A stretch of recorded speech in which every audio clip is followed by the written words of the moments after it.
of course, yung Fibonacci support targets. So whenever na merong whenever na merong up move na ganito, no, nakikita niyo ba to, itong kulay blue, yung point A to point B.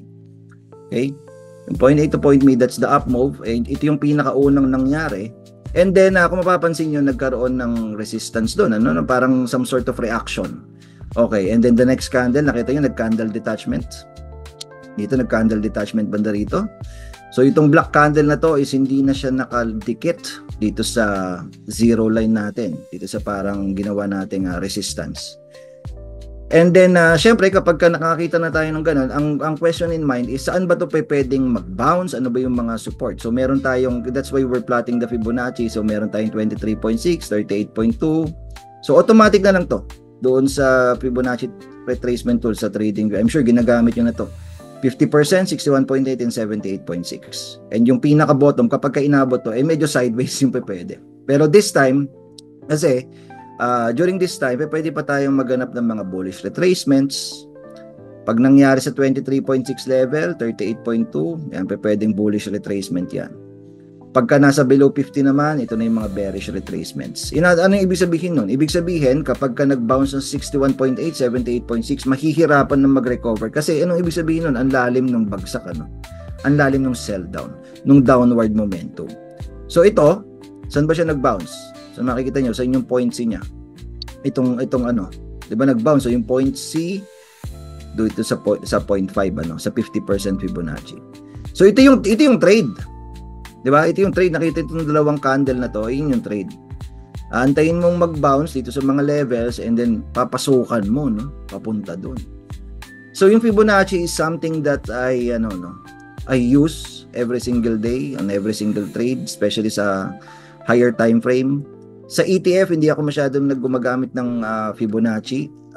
But pagdating sa higher time frame, lower time frame, especially sa higher time frame, mas gamit na gamit to. So, ito, we were using the Fibonacci tool to look for support targets. So, in an uptrend, use the Fibonacci to look for pullback targets or potential bounce plays. Best levels for bounce. Okay? Yung 50, 61.8, 78.6. Ito yung parang tatlong bugoy. Ito, nandito. Simula dito, masarap i-bounce yan. Ano ibig sabihin kasi nun? Kapag pumunta na dito yung presyo, coming from here, uptrend, nakahit ng resistance and then bumagsak. Kapag bumagsak sa 50%, ibig sabihin ang lakas nitong red line na to. Nakikita niyo ba yung red na dash line? Ibig sabihin grabe yung sell down. And kapag grabe yung sell down, parang bola lang, yung bola na nahulog sa upuan versus yung bola na nahulog sa third floor, mas malakas yung bounce kapag nung bola na nahulog sa third floor. So ito yung parang ikatlong palapag ng langit. Wow! So pagka sa 61.8, 78.6, masarap din i-bounce yan kasi malalim masyado yung hulog. Okay?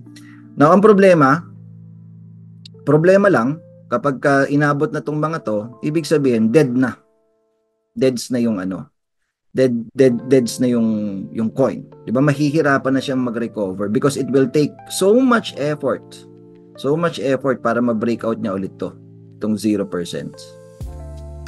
Unlike kung kunyari 23.6 and 38.2, madali lang breakoutan kasi shallow. Please type shallow. Shallow lang yung pullback. Ito pullback to . So that's basically just how I use itong Fibonacci support targets. How about the exit targets? Kunyari nakapasok ka na. Okay, kung mapapansin nyo, yung 100% or yung 1 is nandito na sa taas. And yung point A is nandito na sa taas. Yung point B is nandito na sa baba.